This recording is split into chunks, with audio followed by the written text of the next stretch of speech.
Demonstrators rallied across the country this weekend to honor the life of George Floyd ahead of tomorrow's one-year anniversary of his murder by a Minneapolis police officer. Members of the Floyd family led marches through Houston, Brooklyn, and Minneapolis yesterday. And earlier today, the families of Eric Garner, TRAYVON Martin, Daunte Wright, Corey Jones, and Botham Jean participated in a panel discussion called The State of Black and Brown America. Later, a protest to policy panel will also take place in Minneapolis. ABC's Alex Perche is live from George Floyd Square in Minneapolis, and WIZDOM Powell, director of the University of Connecticut's Health and Disparities Institute, is also helping us to break this all down today. Thank you both for being here. You're welcome. Thanks for having me. Thanks. Alex, let's start with you. What are things like there at George Floyd Square right now? Hey, Diane. So things have picked up considerably since this morning when there were just a couple of dozen folks out here. We've seen families strolling around, taking a look at some of the murals and the artwork put here in honor of George Floyd. There's a brass band practicing over here to my left. But I would also say that, you know, compared to this time last year when I was last here at George Floyd Square, there is a considerable difference in the amount of traffic that we're seeing. And I think a lot of that, I mean, it hits you that you're in an autonomous zone, right? So everything from traffic enforcement to public works is being taken care of by the community here. There's a gentleman who was walking around with a propane tank filling potholes earlier today. And so there's clearly a different tone, a different feel in this area from maybe last June. And WIZDOM, 1 year since the murder of George Floyd, it's felt like a journey, like something important in our history has been happening. Do you think so? What is the impact 1 year later of the murder of this man? Well, obviously, we're all still remembering what happened on that fateful day.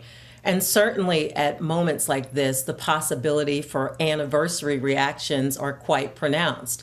Anniversary reactions are natural, normative responses to the memory of something really meaningful. And certainly the events of that day have stuck in our memories, in our hearts, and our spirits. So it's not surprising to me, it wouldn't be, if many of us were feeling a little grief-stricken today, because that historical alarm has been rerung today on this fateful day. But it's also a moment where we can all recommit ourselves to the promises that we made last year in the wake of this tragic event. Many of us decided that we were going to fight for social injustice, that we were going to act in better allyship, and we were going to make it really a committed, purpose here to move the needle forward on these kinds of issues. And I think if we stick to those guns, then we'll make it through this day with a newfound and new committed sense to restoring justice and reducing inequality. And one of the events that has taken place over the course of this year has been the trial and the guilty verdict of Derek Chauvin, the man who murdered George Floyd. What impact do you think that's had on police reform and on the conscience of the country?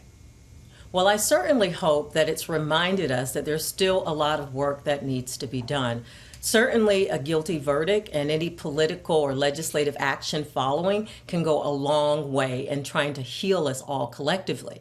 But it's just one of the remedies that are going to be necessary to create sustained change and sustained commitment to this issue. So certainly we're all still waiting with bated breath for the sentencing, and we still don't know yet what's going to happen there. But I think many Americans, Black Americans, Brown Americans, Indigenous people today are remembering George Floyd, and our hearts, minds, and spirits are with the families who had the closest connection to him and for whom today may carry extra weight and significance.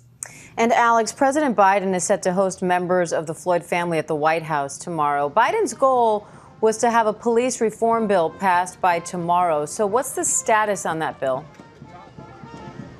Well, Diane, it doesn't look like lawmakers are going to make that deadline of having a bill on the president's desk by tomorrow. Representative Karen Bass says she believes that they're close to some bipartisan agreement, but it's not going to be tomorrow. I can tell you the Democrats in the House passed the George Floyd Justice and Policing Act back in March, which, among other things, looked to ban chokeholds, also end no-knock warrants, create a registry for police misconduct, and it also looked at ending qualified immunity. But that's been a sticking point for many Republicans. Republicans in the Senate have proposed their own plan, which Democrats believe doesn't go far enough. And you mentioned that meeting with the president and the Floyd family tomorrow. That's what makes it so interesting. We found out this afternoon that it's actually going to be in private. The president not taking that opportunity to reinforce his push for a police bill on his desk with the Floyd family in Washington. Press Secretary Jen Psaki saying instead he wanted to have a real conversation and preserve that with the Floyd family. We do know that George Floyd's daughter, Gianna, her mother, are also going to be there. 3 of George Floyd's brothers and also a sister, amongst other family members. And President Biden will release a statement on the anniversary of Floyd's death instead. And WIZDOM, Diane mentioned this panel earlier today on the state of Black and Brown America, a panel that featured many of the families who've lost their children because of police killings, that awful community that we have created in our country. And I want to play a clip of that and ask you about it. Take a listen. We, the mothers and myself and the families in New York, we fought hard to get this. So sometimes I fight behind the scene as well as in front of the scene. When the cameras go out, I don't stop fighting. I keep fighting. All too often, we know that our politicians put profit over people. They don't understand the passion that we have, you know, and you don't have to actually lose a child in order for you to have that passion. Let me just say that publicly. There's a lot of stuff going on. They got a lot of stuff moving, but just think of that move. If the little pot fires here and there could just get behind this one fire and keep it lit. Yes. Keep the fires burning so you can keep their dream and legacy alive. The voices of the mothers. WIZDOM, I'm put in mind of Emmett Till's mother. This is a long, awful tradition in our country. How important is it to hear from them? So important, because these mothers have not only lost their children, their loved ones, but they're also continuing the fight. And I think we should all be grateful for the tenacity, the fierceness, the commitment that they're displaying in this moment, because no one would blame them for staying in their respective corners and actually mourning and doing the grief work that is so personal. But instead, they've chosen to fight on our behalf, to demand from us a democracy that we've all been promised. And for that, we should be extraordinarily grateful. Today, I want us all to extend our hands and hearts to those families and remind ourselves that that work that they're doing requires all of us to lean in and to support them now and for the sustained effort ahead. Absolutely. Put our shoulders to the wheel. WIZDOM Powell and Alex Perche, thanks both. Hi everyone, George Stephanopoulos here. Thanks for checking out the ABC News YouTube channel. If you'd like to get more videos, show highlights, and watch live event coverage, click on the right over here to subscribe to our channel, and don't forget to download the ABC News app for breaking news alerts. Thanks for watching.